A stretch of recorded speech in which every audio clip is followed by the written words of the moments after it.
नाज़रीन, पाकिस्तान के social media पर जो टॉप ट्रेंड है वो हारिस रऊफ ट्रेंड कर रहे हैं। शाहिद खान अफरीदी और इमरान रियाज खान साहब के दरमियान जो झड़प हुई है वो भी ट्रेंड कर रही है। और एक 2009 का एक वाकया सामने आया है और वो वाकया शो करता है कि किस तरह से शाहिद खान अफरीदी साहब ने मुनाफिकत की और किस तरह से पाकिस्तानी कौमी टीम के अंदर यानी क्रिकेट टीम के अंदर शाहिद खान अफरीदी ने असल में रिजीम चेंज की, एक कप्तान को गिराया और किस तरीके से गिराया। बड़ा एक इंटरेस्टिंग वाकया वो आपके सामने रख देते हैं। लेकिन उससे पहले खैबर पख्तूनख्वा के अंदर जो बिजली को लेकर, लोड शेडिंग को लेकर जो हालात हैं वो लगातार खराब हुए जा रहे हैं। अवाम सड़कों पर है, गुस्सा है, शदीद तरीन गुस्सा है। लोगों की जिंदगी अजीरन बन गई है, बच्चे सो नहीं सकते, कारोबार ठप हो गया है, बर्बाद होकर रह गया खैबर पख्तूनख्वा। और अब जो अली अमीन गंडापुर साहब ने किया है, वज़ीर आला खैबर पख्तूनख्वा अली अमीन गंडापुर ने बिजली बहाल करने के लिए ग्रिड स्टेशन खुद जाकर पहुंचे हैं और अपने इलाके के मुताबिक लोड शेडिंग का दौरानिया 12 घंटे पर फिक्स करके नया शेड्यूल तैयार कर लिया है। ये खुद ग्रिड स्टेशन पर पहुंचे। इससे पहले आपको याद होगा गंडापुर साहब से पहले जो केपीके के लोग हैं वो खुद जाकर पहुंचे थे। और जाहिर है केपीके के लोगों का, अवाम का प्रेशर है कि ऐसा नहीं हो सकता कि 40 से 45 डिग्री टेम्परेचर हो और इस गर्मी में, इस जहन्नुम की गर्मी में वो लोग इसी तरह से टाइम गुजारते रहे और इसी तरह से सारे मामला चलते रहे। सुबह के तमाम नुमाइंदे अपने इलाकों में ग्रिड स्टेशन का दौरा करके 12 घंटों की लोड शेडिंग के शेड्यूल पर अमल दरामद यकीनी बनाएं। ये गंडापुर साहब ने क्लियर कट स्टेटमेंट दे दी है। उसके बाद गंडापुर साहब ने एक प्रेस कॉन्फ्रेंस की है और प्रेस कॉन्फ्रेंस में उन्होंने एक बड़ी खतरनाक धमकी दी है। उन्होंने बड़ा खुलकर यह कहा है कि शहबाज शरीफ साहब ने मुझे टेलीफोन किया और टेलीफोन करके यह कहा कि हमें आपकी यानी आपके सूबे की खैबर पख्तूनख्वा की आईएमएफ के मुआहदे के लिए जाहिर है आपकी अपीयरेंस की भी जरूरत है और आपके कॉन्सेंट की जरूरत है बुनियादी तौर पर। उन्होंने कहा कि नहीं, इस तरह से कॉन्सेंट नहीं होगा। शहबाज शरीफ साहब हमारे सारे सूबे के जो पैसे हैं वो पैसे हमें वापस करें और जब वो सारे पैसे वापस हो जाएंगे उसके बाद ही जाकर हम कॉन्सेंट देंगे। और अगर पैसे वापस नहीं होते तो मैं आईएमएफ को सब चीजें खुलकर साफ साफ बता दूंगा कि हमने अपने सूबे के अंदर एक बजट पेश किया, अवाम को रिलीफ दिया, लेकिन यह हुकूमत किस तरह से सिर्फ माल बटोरने के चक्रों में। तो गंडापुर साहब ने बड़ी सख्त बातचीत की है, धमकियां दी हैं। साथ साथ उन्होंने कहा कि हमें मजबूर ना किया जाए कि हम तुम्हें धक्के देकर खैबर पख्तूनख्वा से बुनियादी तौर पर निकाल दें। तो गंडापुर साहब बहरहाल उनका जो पारा है चढ़ा हुआ है और पारा खासा हाई है। एक तो ये डेवलपमेंट है केपीके से। फिर कुछ और खबरें हैं और पाकिस्तान के ट्विटर के ऊपर आपने एक हमारा सूबा है, हमारी हुकूमत है, यहाँ पे वही होगा जो हम चाहेंगे। और मैं ये साफ आखिरी मैसेज एक और दे रहा हूँ, बड़ा क्लियर, कि अगर पीछे से तुम लोगों ने कोशिश की कि नेशनल ग्रिड से बिजली कम करोगे तो मैं नेशनल ग्रिड की बिजली यहाँ से बंद कर दूंगा। मेरा स्टेप 2 ये होगा, ये मैं क्लियर पैगाम दे रहा हूँ। उसके बाद अगर आपने बैठना है हमारे साथ, बात करनी है, आपकी बात में मुझे कोई यकीन नहीं है, आपकी बातों में भी कोई यकीन नहीं है, हमने जो करना है वो हम करेंगे। आपका हाथ आज़ाद है, आप जो कर सकते हो करो। और मैं इसके बाद कल इस्लामाबाद भी आ रहा हूँ, ये मत समझना कि मैं अपने सूबे में बैठ के बात कर रहा हूँ, मैं ये बात इस्लामाबाद में भी आके करूँगा। आखिरी पैगाम शहबाज शरीफ, आपने मुझे फ़ोन किया कि आपको IMF में सूबे की सपोर्ट चाहिए। मुझे सूबे का पहले पैसा चाहिए जो आपने देना है, वरना मैं IMF को क्लियरली बताऊँगा कि ये पैसा हमारे नाम पे लेते हैं, टैक्स हमारे लोगों पे डालते हैं, हमने टैक्स फ्री बजट दिया, टैक्स में छूट दी, और आपने जो लॉलीपॉप देकर ये टैक्स लगाया है इतना ज़्यादा, जिसमें आपने हमारे पे तो बोझ डाला 25% हम तनख्वाह देंगे, लेकिन ये तनख्वाह मेरी आवाम की, मेरे सरकारी एहलकार की जेब में नहीं जा रही, ये उनसे आप दोबारा निकाल के अपनी जेब में डाल रहे हैं। खैर है, मैं फिर भी दूंगा अपनी आवाम को, लेकिन ये जो आपने तरीका इख्तियार किया हुआ है, मैं आपको वार्न कर रहा हूँ, आप मजबूर कर रहे हैं कि आपकी हुकूमत को धक्के देकर निकाला जाए और आप फिर स्टैंड नहीं कर सकते।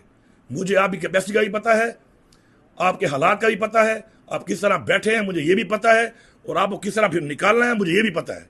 फिर ये स्टेप बाय स्टेप मैं सारे काम करूंगा, फिर आप बर्दाश्त नहीं कर सकोगे, फिर आपकी चीखें निकलेंगी और आपको लाने वाले भी आपको नहीं बचा सकते, क्योंकि उनके भी आपके साथ खड़े होकर चीखें निकल चुकी हैं, क्योंकि उन पर तनकीद ज़्यादा हो रही है आपसे, क्योंकि आप लोगों ने वोट ही नहीं दिया, सारी तनकीद उन पर हो रही है। उनको भी पैगाम है, आपको भी पैगाम है कि बस मैंने अपना फ़र्ज पूरा कर लिया बहैसियत मुसलमान। मैंने एक बात की, ज़बान दी, मैं उस पर खड़ा रहा। आपने जो उस ज़बान का, आपने अपनी ज़बान का जो पास नहीं रखा, अब भुगतो। इंशाअल्लाह हमने मिल के सूबे का हक भी लेना है और इंशाअल्लाह हमें हक लेने से कोई रोक भी नहीं सकता। अब सबका बहुत शुक्रिया। एक बकायदा से कन्फ्रंटेशन हुई है, एक स्कफल हुआ एक तरह का सोशल मीडिया का, जिसमें शाहिद खान अफरीदी साहब और एंकर इमरान रियाज खान साहब आमने सामने आए।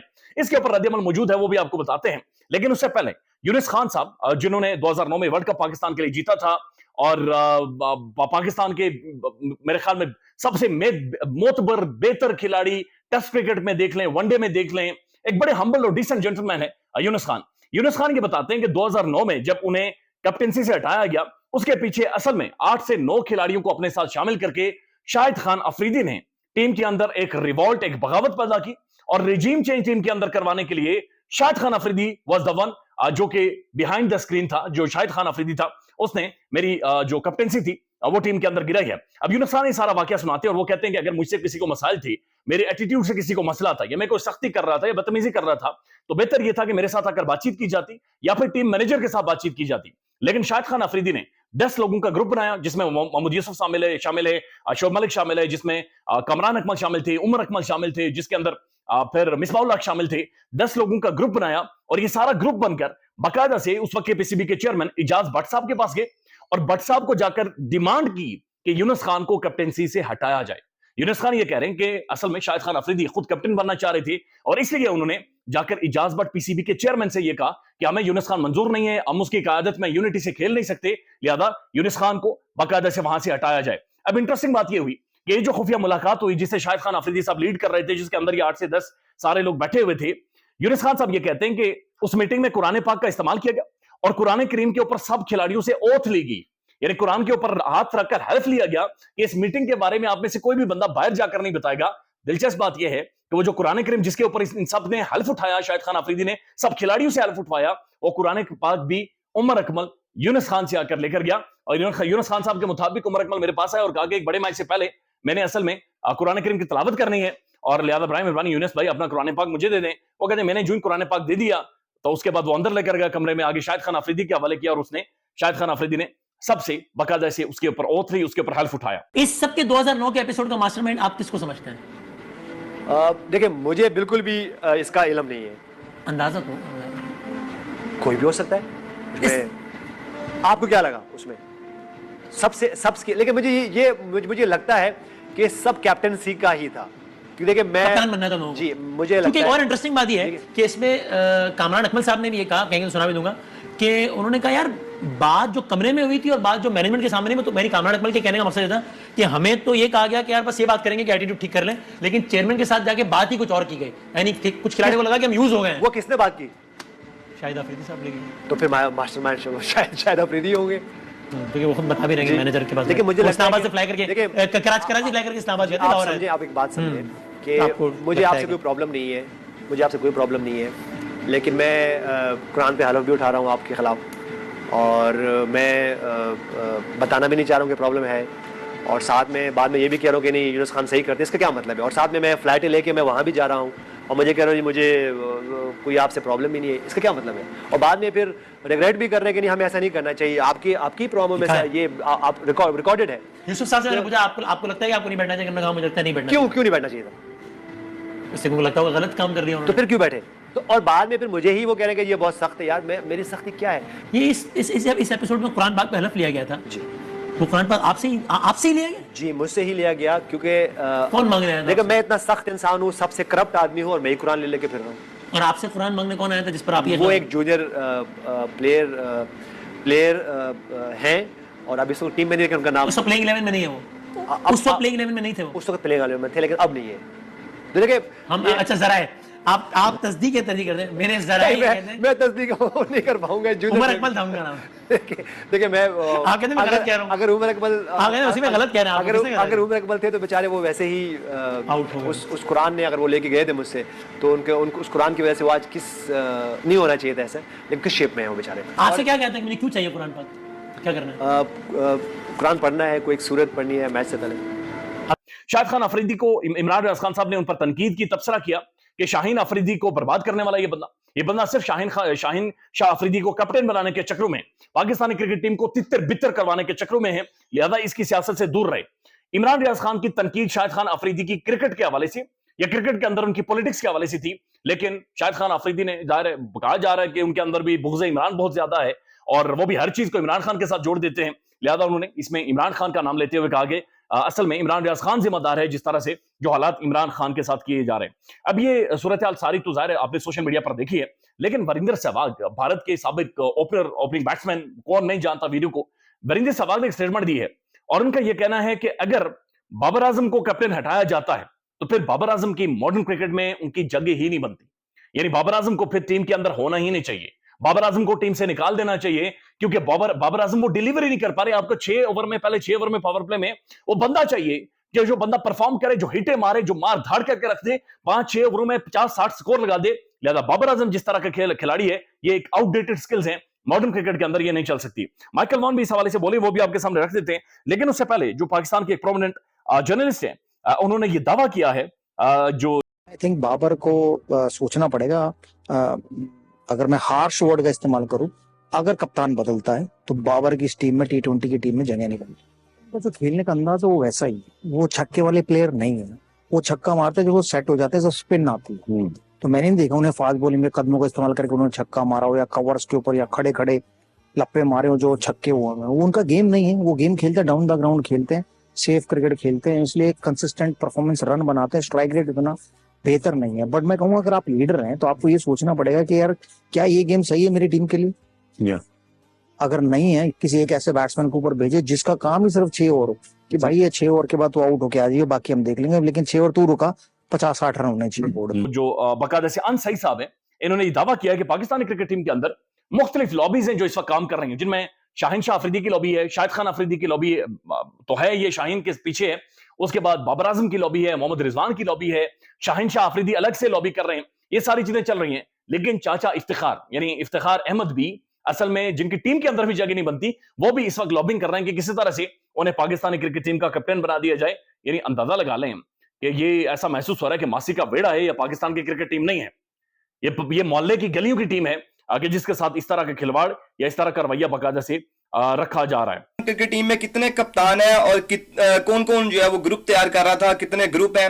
और खबर ये है कि बाबर आजम जो जिनका ग्रुप था बाबर आजम का, उसमें बड़े ही चुन्नू मुन्नू से प्लेयर रह चुके हैं। और बाबर आजम के साथ सिर्फ और सिर्फ नसीम शाह, इब्रार अहमद और साइम अयूब जो है वो शामिल थे। इनके जो ग्रुप है, जो ग्रुपिंग की जो चल रहा है उसमें। और साथ ही साथ अगर हम दूसरे ग्रुप की बात करें तो शाहीन अफरीदी का ग्रुप है, जो कि जहां से मसला शुरू हुआ, जहां से लड़ाई शुरू हुई कप्तानी की। और अब जो है उनके ग्रुप में उनके जो बहुत ही क्लोज दोस्त हैं, जो कि उनके साथ फ्रेंचाइज क्रिकेट भी खेलते हैं, हारिस रऊफ शामिल है, अब्बास अफरीदी को जो है उन्होंने शामिल किया हुआ है। और वो भी इस लॉबी में, इस तमाम कंपेन में, कप्तानी को लेकर जो कंपेन शुरू से चल रही है उसमें शामिल थे।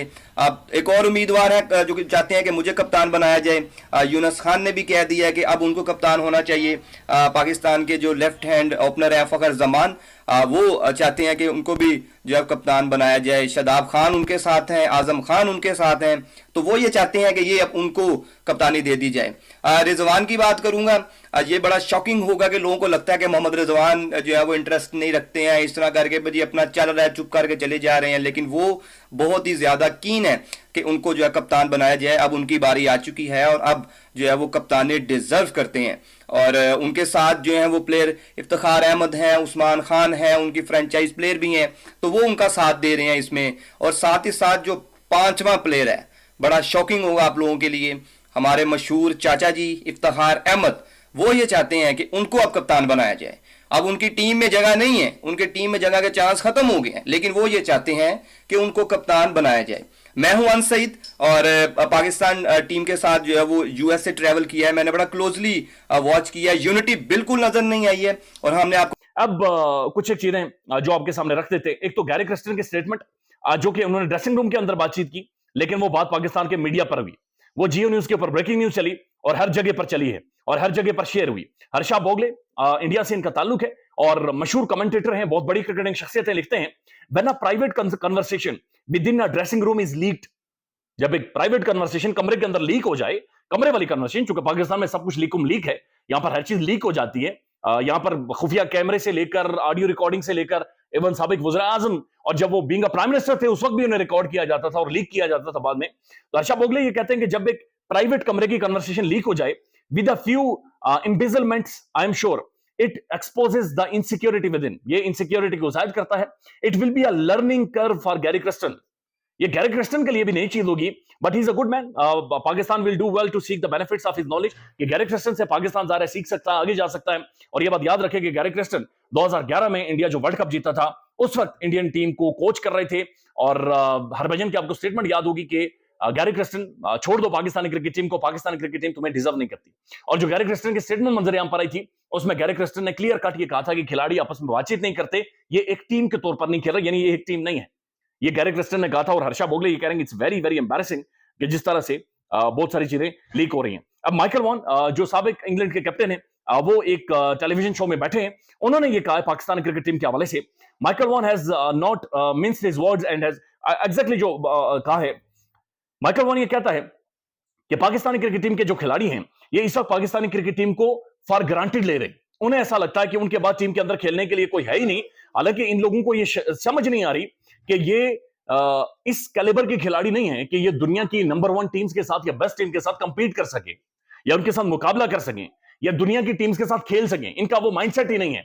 और साथ साथ उन्होंने कहा कि पाकिस्तानी क्रिकेट टीम के हवाले से बातचीत करते हुए उन्होंने कहा कि बाबर आजम की तो खैर जगह ही नहीं बनती, वो वर्ल्ड क्लास खिलाड़ी है लेकिन T20 का या मॉडर्न क्रिकेट का खिलाड़ी नहीं है। While Rizwan Fakhar, Afridi, Imad and Aamir could be favourably considered, ठीक हो सकते हैं, ठीक है, ये कम से कम खानापुरी के लिए काफी है, लेकिन मॉडर्न क्रिकेट के लिए ठीक नहीं है। Pakistani clash with an India, वो कहते हैं कि India much more mentally tough than the Pakistani who just drift apart and for no reason, वो एक दूसरे से अलग अलग हैं। और जो पाकिस्तान और इंडिया का गेम है उसके अंदर माइकल वॉन का क्लियर स्टांस है कि पाकिस्तान असल में कहीं पर भी स्टैंड नहीं करता, इंडिया इतना ज्यादा मेंटली स्ट्रांग है और ये बड़ी डेवलपमेंट है जो कि हो रही है। अब विराट कोहली की और सेफ स्मिथ की और जयसूर्या की और मुख्तलिफ लोगों की वीडियो क्लिप शेयर हो रही है सोशल मीडिया पर, जहां पर वो अपनी जर्नी को शेयर कर रहे हैं कि किस तरह से उन्होंने मॉडर्न डायनामिक्स को अंडरस्टैंड करते हुए, मॉडर्न स्किल सेट्स को अंडरस्टैंड करते हुए किस तरह से उन्होंने अपनी डाइट के ऊपर काम किया, अपनी फिटनेस के ऊपर काम किया, अपनी मसल मेमोरी के ऊपर काम किया, अपनी मेंटल स्ट्रेंथ के ऊपर काम किया। और वो आगे आए और रेकमेंड किया जा रहा है कि इसके ऊपर सारे खिलाड़ियों को देखना चाहिए और इन सारी चीजों को आगे लेकर जाना चाहिए। ये अहम तरीन डेवलपमेंट्स हैं जो कि इस वक्त पाकिस्तान में हो रही हैं। और जो हारिस रऊफ वाला मामला है उसके ऊपर पाकिस्तान के अंदर बड़ा स्ट्रॉन्ग रिएक्शन है, बड़ा स्ट्रॉन्ग एक रद्दअमल है। और बहुत सारे लोगों का ये कहना है, या इमाद जो अहमद शहजाद है उनका भी ये कहना था कि ना सिर्फ आपकी फैमिली के साथ बदतमीजी हो, आप उसके ऊपर सारे लोग और बाकायदा से माफियों का सिलसिला शुरू हो, बल्कि पाकिस्तानी खिलाड़ियों की जो परफॉर्मेंस का सिलसिला है, जिस तरीके की इनकी परफॉर्मेंस है, ये जो एटीट्यूड है, उसके ऊपर भी खिलाड़ियों को कौन से माफी मांगनी चाहिए। Let's see what comes next. आने वाले दिनों में खुलासा हो जाएगा कि पाकिस्तानी क्रिकेट टीम आर होती है या पार होती है, या इनका क्या पोस्टमार्टम या क्या सर्जरी इनकी मोहसिन नकवी साहब करते हैं। ख्याल रखिएगा। अल्लाह हाफिज।